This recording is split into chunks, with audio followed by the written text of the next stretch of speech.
क्या आपको पता है कि सर्दियों में कुछ लोगों को नज़ला ज़ुकाम बार बार क्यों होता है और जल्दी ठीक क्यों नहीं होता है? चलें आज इस वीडियो में इसी के मतलब बात करते हैं। तो इसकी बुनियादी वजह यह है कि सर्दियों में गर्मियों की निस्बत इम्यूनिटी कम होती है। इम्यूनिटी कम होने की कई सारी वजूहत हो सकती है।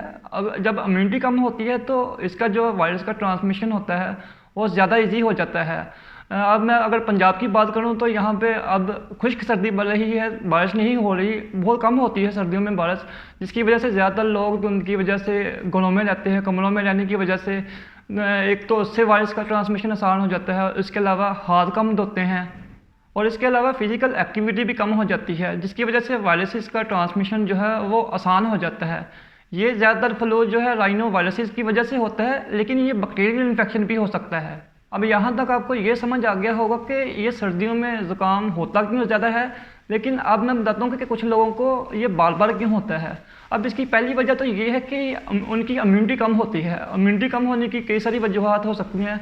मसलन फैमिली में कोई जो है ख़तरनाक बीमारी रही हो सकती है, जिसकी वजह से जो उनके जीन्स हैं वो वीक होंगे, या उनको रही होगी, मसलन टीबी किसी को रही हो पहले, उसकी वजह से बार बार हो जाता है। या वो हो सकता है अब क्रोनिक डिजीज़ से सफ़र कर रहे हों, कोई ऑटोइम्यून डिजीज़ हो, या पहले किसी को ऑटोइम्यून डिजीज़ रही हो, जिसकी वजह से इम्यूनिटी कम होती है। और इम्यूनिटी कम होने की वजह से उनको बार बार होता है और सर्दियों में ज़्यादा होता है। इसके अलावा दूसरी वजह यह है कि कुछ लोगों को एलर्जी का मसला होता है, इसलिए भी उनको बार बार मसला बन जाता है। लेकिन उनमें ज़्यादातर जो है साथ छींकें भी आती हैं, छींकों के साथ फ्लू का मसला बनता है, उसके अलावा कम बनता है। तो ये दो वजूहत की वजह से बार बार उनको मसला बनता है कि एक तो इम्यूनिटी कम होने की वजह से, जो कि कई वजूहत की वजह से हो सकती है।